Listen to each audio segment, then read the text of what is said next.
President Trump at the inauguration. Let's bring back our panel to get their grades on the speech.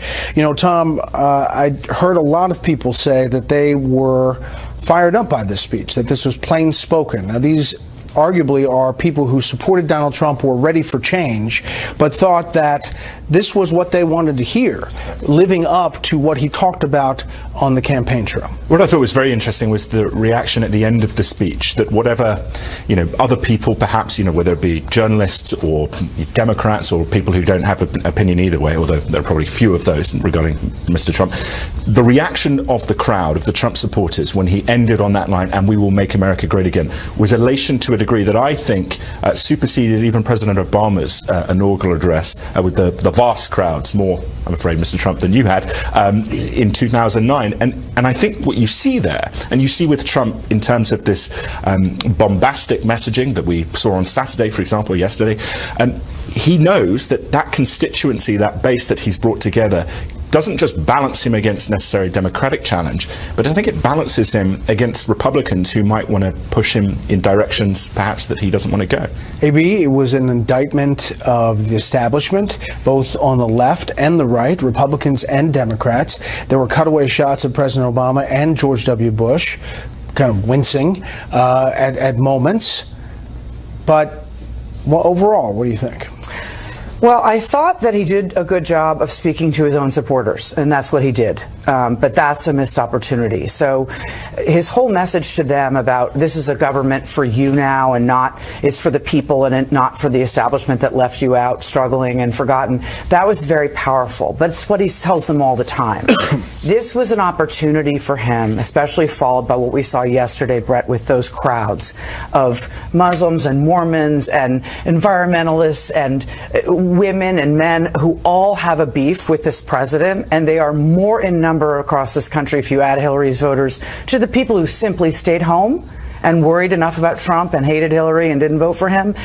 These are the people he should reach. And on a day when he could have spoken about our foundational principles that make this country exceptional and bind us together, he left that out entirely. What he said, and I'll quickly quote, to unify us was that we share the red blood of patriots, we all sleep under the same night sky, that we are endowed by the same creator, and that we can be stirred by a national pride. It wasn't enough to speak to the people that even his supporters wanted him to speak to with a unifying message. That was the day to do it. The next day you saw how much unrest and upheaval we're experiencing. He's got to reach those people. All right, so when you hear, Katie, when you open your heart to patriotism, there is no room for prejudice, and you hear about lifting to the skies as far as the economic reach of this country and what is possible, that doesn't address these things.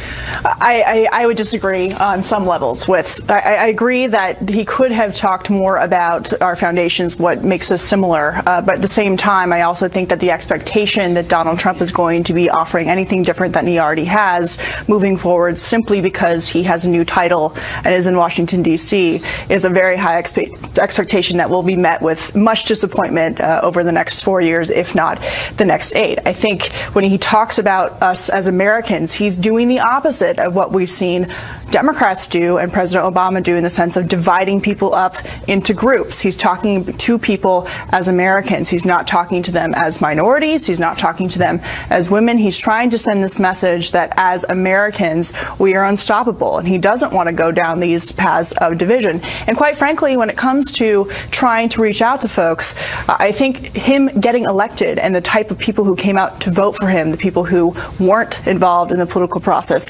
black voters who voted for Obama twice and then voted for Donald Trump, people who have been Democrats their entire lives, changing their mind and changing their party to vote for him. I think that, yes, the country is divided. It has been for a very long time, but I think his win is a good example of how people unified his around his presidency, whether you were for or against him. Charlie. I thought that it was a unifying message, at least in terms of voters and people not in Washington. Obviously, it was a harsh message, and it was a divisive message for those people that were sitting on the dais behind him.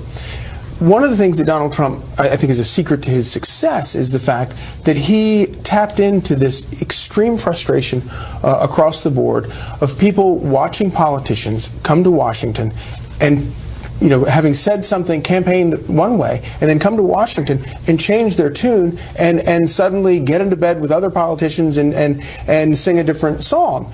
And what he wanted to do with that speech was to go out there and say, the big, loud, perhaps unruly, politically incorrect guy that I campaigned as, that's who I'm going to be in Washington too. And in that regard, I think that it was a success.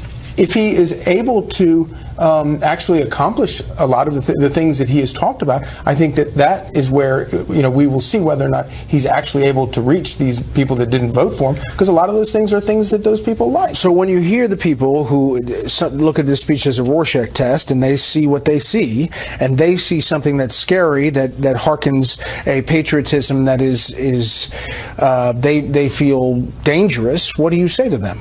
Well, I mean, patriotism, I don't really understand. But I mean, you've heard it. I'm trying to echo what is being said other places about this speech. And, you know, I heard it from Juan, I heard it from Chris Matthews, I heard it from other people saying that there was kind of this darkness. I mean, how do you respond to that? There is darkness in America today, and we saw this with his convention speech. There are bad things in America today. A lot of people, and this is a seething frustration that has gone on not for 8 years, but for 16 years. And I think that he did reflect that. But I don't know that I don't blame him for the fact that he shines a light on the fact that there are these problems. Thank goodness somebody is finally talking about the elephant in the room for so many Americans, whether it's, you know, white people in rural areas or black people in cities. He talked about the problems, and that's a very good thing, finally. You know, I wasn't saying that he needed to reach out to people that didn't support him to make them feel better so they didn't march the next day. I'm saying it's going to be better for his governance, for the success of his own administration, if he reaches out to a broader audience, particularly on that first day. He had the Bible of Lincoln when he was sworn in with this other Bible that he had from childhood. Lincoln said, with public sentiment, everything is possible. Anything is possible. Without it, nothing is possible. At some point, he's going to want more people in his corner. Quickly, Tom, if you're a foreign country, government, looking at this speech, what are you thinking? It depends what he does very quickly. I suspect you will see Mattis out on the road very quickly as well, because he's popular and trusted around the world. But it will certainly spark concern on the part of these foreign nations, but in the sense that Trump is talking about, you know, the nature of alliances changing, and he expects people to put more pressure on NATO spending. This kind of speech might propel the Europeans, for example, to go up to 2%. It may work for him. So we shall see. Much of President Trump's team is still on the sidelines tonight. We'll talk about the difficulties in getting cabinet nominees confirmed by the Senate when we come back.